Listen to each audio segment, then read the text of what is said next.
Hi everyone, I'm sitting here with Dr. Mary Neal at the conference for the International Association for Near-Death Studies, and we're in this sort of dark conference room, but that's okay, it's quiet. And coming away from your talk today was incredible. I don't want to go through the whole story of your near-death experience because it's so in-depth and just magnificent, but let's just sum it up by saying I drowned, I died, I went to heaven, I got kicked out, and right. Here I am. There we are. Well, that's the universal thing. Now, why is my phone going like that? Oh, I'm sorry. I'll edit the phone out. Oh, it's you. Oh. Hello, I'm now kidding. available. Okay. Oh, funny. I won't edit that out. I'll leave that in. You were in Chile. I was. Kayaking and went over a waterfall that you thought you could navigate. You didn't have much of a choice at that point. And then? Well, the front of my boat became pinned in the underwater features in the rocks. And the boat and I were then completely submerged under 8 to 10 feet of water. For 30 minutes. 30 minutes. So it was fascinating because you said you didn't panic, you're not really that kind of person. You were able to observe your body going through its physical experience while you also went through a different experience. I was. And for me, the experience was something I never could have dreamed up or never imagined. I'm a very concrete thinking, pragmatic sort of person, and I was definitely not a religious zealot. I would have at the time claimed to be a Christian, but I look back on that time and recognized that really I was a cultural Christian. I took my children to church to give them a moral foundation, and I certainly bought into the idea of being a good person and honest and ethical, and I thought maybe there was a God and maybe after death there was something else, whatever that means. Yes. But I really had never given much thought to how God existed in my own life and in our world on a daily basis. And for me it was something I could not have dreamed, because when I was underwater I made a very conscious choice of asking that God's will be done, regardless of what that meant. And that was not the same thing as saying, well, gee, I'm going to drown, so, okay, God, like, come and save me, or, Yes. passively giving in, which is what some people think. But it was a very active choice. And the moment that happened, I was immediately overcome with this very physical sensation of Jesus holding me and comforting me and pouring his very being into me. And so, of course, yes, my thought balloon off to the side was, you got the wrong person.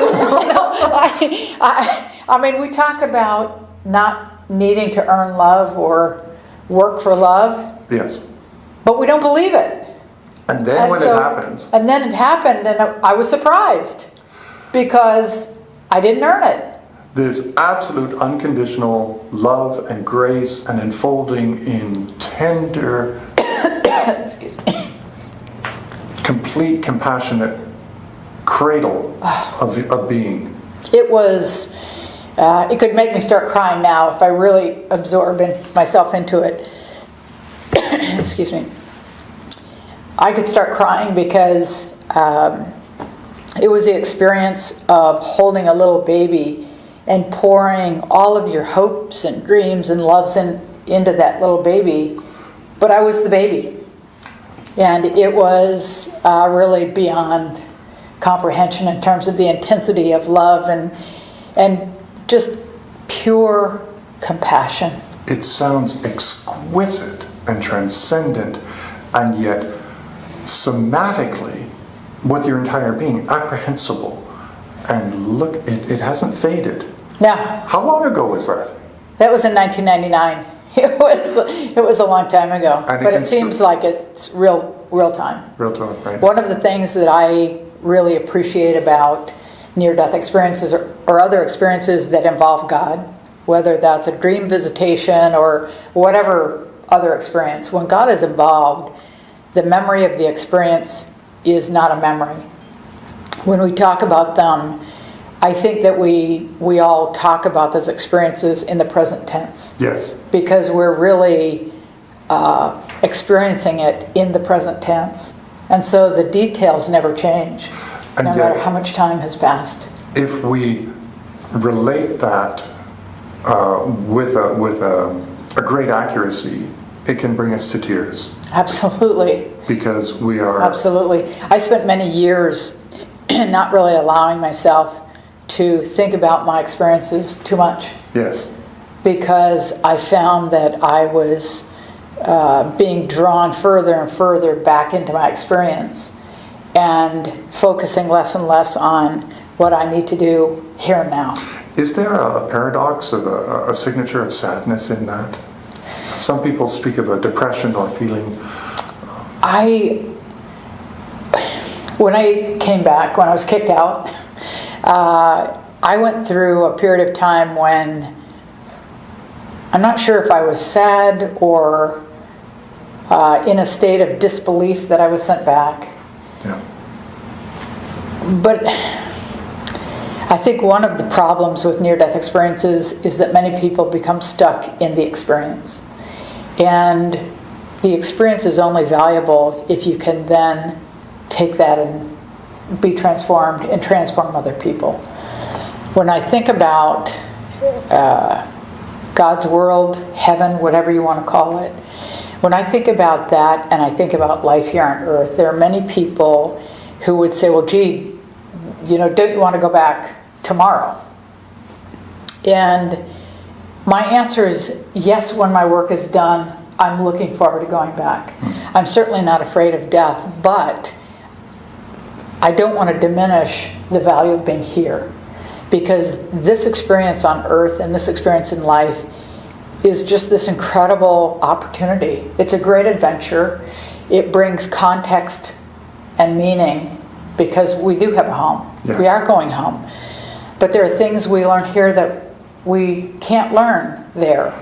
There isn't conflict there, and so how can we learn patience? How can we learn tolerance? How can we learn mediation, for a better term? But all of those things, when you look at the fruits of the Spirit, those are all things that are developed in response to challenge and in response to struggle. No wonder Jesus speaks through the Beatitudes of the paradox. You're blessed when persecuted. Blessed are the hungry.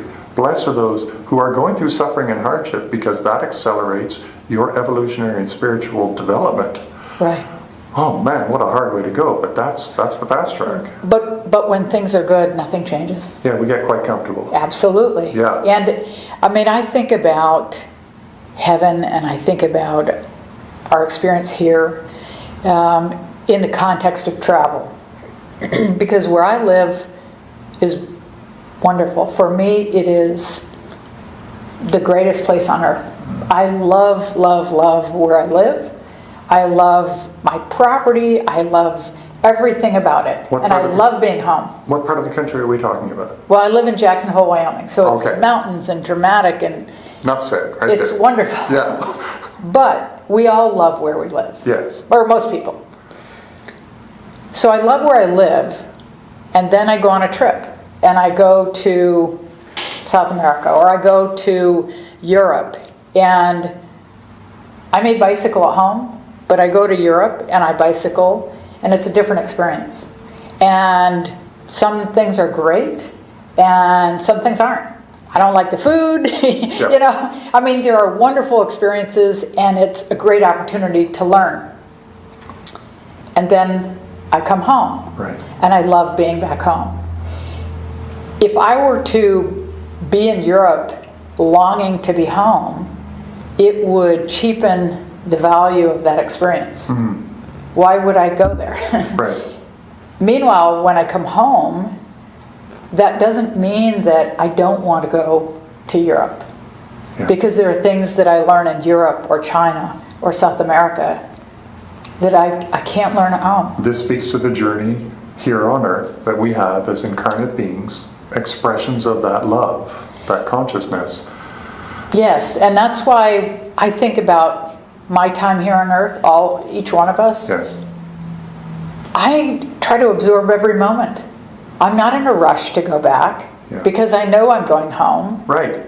And when the time is right, I'll be going home. But until then, I want to be fully immersed in this experience. And frankly, I want to be doing the work God would have me be doing. Because you were sent back to do some work, you were told, quite specifically. Absolutely. And I better get on it. And one of those things is to truly, truly try to reflect God's love to the world and to every person. So your first book, fantastic by the way, To Heaven and Back, recounts your near-death experience and the astounding series of really miraculous incidents, from the ambulance showing up to whoever was helping you there, and you flying back to Jackson Hole, and your lack of insistence of, no, I'll get the medical care back home, and all of that. It's utterly spellbinding. But then your second book, 7 Lessons from Heaven, talks about, okay, you got to get to work. This is what I learned. This is how we get to work. Right. Thank you for writing it so succinctly and clearly. This is a beautiful book and a sort of a manual for living. Here's the assignment. Let's get to work. Right. Many people have these near-death experiences. Now, what do we do with them?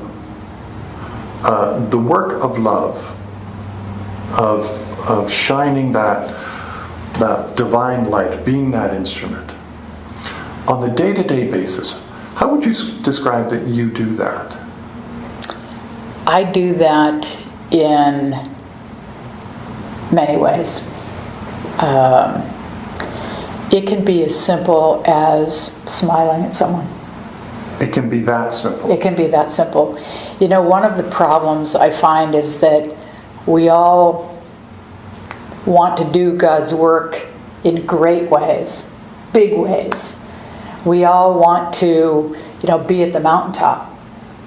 But I think that's all based in ego. Why do you want to be at the mountaintop? I don't want to be washing dishes. I want to be doing something great. But we forget a couple of things. We forget that to get to the mountaintop, first you have to get in the car and drive to the base of the mountain. And then you have to take a step, and then another step. But more importantly, that may not really be where you're called to be. If we were all at the top of the mountain, there'd be no one taking care of the rest of the world. But if you do these ordinary things in the valley, and you do them with love, I think that is everything. You brought the mountaintop here. Absolutely. And I believe that we can each reflect that love no matter where we are, no matter what we're doing, in every situation. Yes. I mean, we can, even just in feeling love for someone else. And one of the problems is I sort of tire of the word love. Because in the English language, at least, I'm not sure what it means anymore. When you talk about loving your neighbor, that's a cheap word. That doesn't mean anything. Yeah. I tend now to shift everything and say, no, it's not loving your neighbor. It's, okay, let's actually have compassion. Let's actually get up off the chair and go over and help them. Even if it's opening the door, carrying the groceries, picking up something they dropped, it can be so simple. This is a love in action. Yes. But it never remains as a feeling or a nice sentiment. Step up, step out, connect. Yes, and I think that's the love we're called to reflect. Right. Just talking about love doesn't really matter. No. It's how you respond to it. And that marries love and justice and compassion. Yeah. People always ask me, what did Jesus look like? Yes. And my absolute answer, even though I fully recognize it doesn't make sense, when I looked at Jesus, I saw nothing but bottomless kindness and compassion. And that's not a visual attribute. I recognize that, but that is how I would describe his looks. That's how he looked. Yes. Compassion, love, bottomless power, kindness and compassion. endless. And you sat down and spent some time with him. I did. and to this day, one part of me feels uncomfortable saying that because it goes back to the same thing. I mean, why me? Right. You're a pastor, I'm not, But no, that's the beauty of it. Because what I discovered is that Christ would be holding any one of us who asked. Right. Because we are so loved and part of it. We are loved beyond our wildest comprehension. Yeah. And if we could each truly accept that, and the fact is, we can't accept it because of ourselves, not because of God. Right. It's fully offered every day, in every way, and we're the ones that say, no, you could never love me because, whatever, fill in the blank. But if we could actually accept how loved we are, the world would be a very different place. Yeah. If we could just even accept the understanding of grace. I mean, we talk about grace as Christians, but we don't even know what that word means. It's huge. It's huge. What is that word? For me, it's all based on understanding. It's all based on the fact that, we're all a product of our past, right?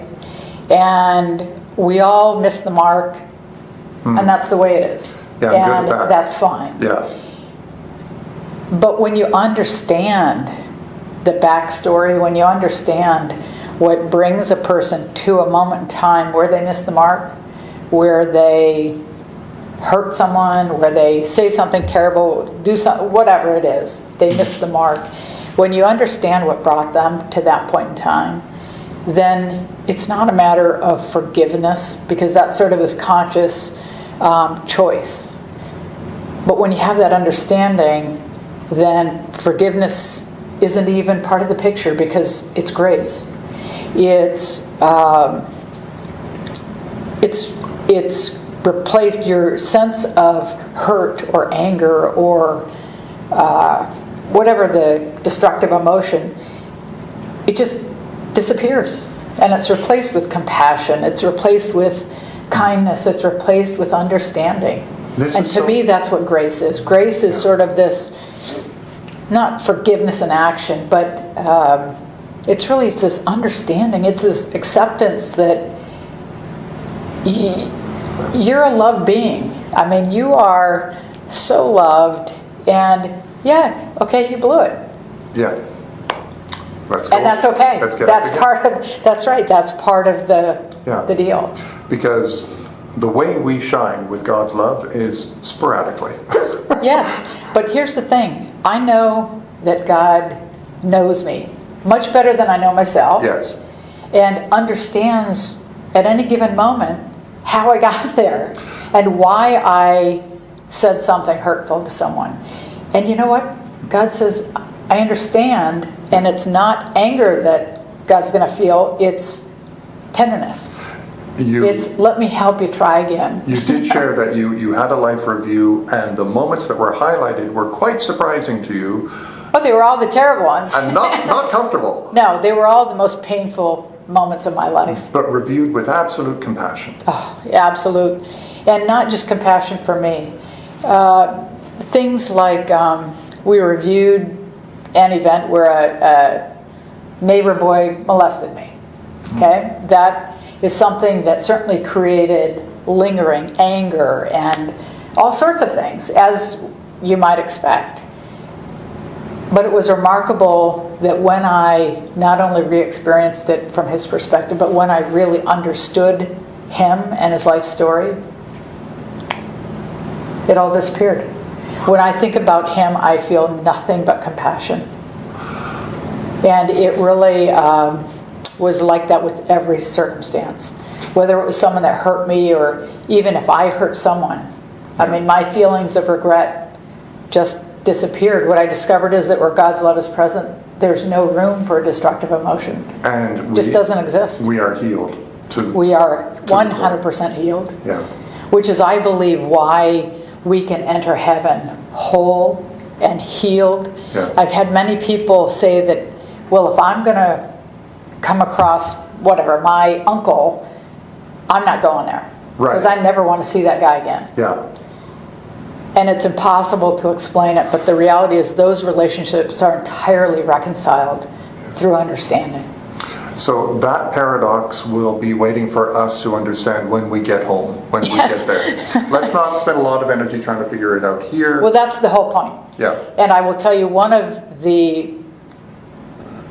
probably one of the more profound aspects of my experience for me in terms of how it impacted my daily life is that I have absolutely given up the need to always know why, and always know the answer to the question of why. You know, why was he a jerk? Or why did this happen? Or why am I ill? All those questions. I don't need to know the answer. Yeah. I've made a transformation. I know that beauty comes of all things. I know all sorts of things. I know that God's promises are true. Right. And so I don't need to know. Now, those listening might be triggered by some of our language because we are talking about a very Christian concept, but this is not limited to Christianity. This is a universal Right. phenomenon, and we're talking about this applied across all cultures and all people. But you and I, and perhaps many of the listeners, sit within a fairly Christian culture, and that may be part of our background and tradition, even though we were nominal in following it. And this is how it was presented to you. I am very clear in talking about my own experience. Yes. I don't pretend to know how it works. I know without any doubt that God is the God of all of us. Right. I know that God's love is for all of us. Jesus came, and I do believe that Jesus came as a true person. Yes. And came as God's son, God's envoy, brought God's love to us. Right. And as he said, he came for all people. Yes. And I think one of the problems is that whether it's Christianity, and I'm still a Christian, but whether it's Christianity or any of the other faiths, I think one of the problems is that we try to focus on what divides us. And we forget about the fact that we're all in it together. And we are all deeply loved and valued. And nobody's got a copyright on this. No. Nobody owns it, and nobody can take offense and put it up around their belief system. Well, I think everyone needs to have their belief system, but I think everyone needs to have a little grace and recognize that none of us have all the answers. Yeah, but the answer has us. Absolutely. Beautiful. Yes. Thank you, Dr. Neal. Oh, thank you. It's a privilege. And it's just, please pick up her books, have a look at the videos online, have a look at Dr. Mary Neal on YouTube and all the other lectures, and I so look forward to any other conversations that you have and you put out there. It's just shining light, and way to go on doing the work you were sent back to do. Well, thank you. I have to get through that list so I can go home. Yeah, we'll get there eventually. Okay, take care. Thank you.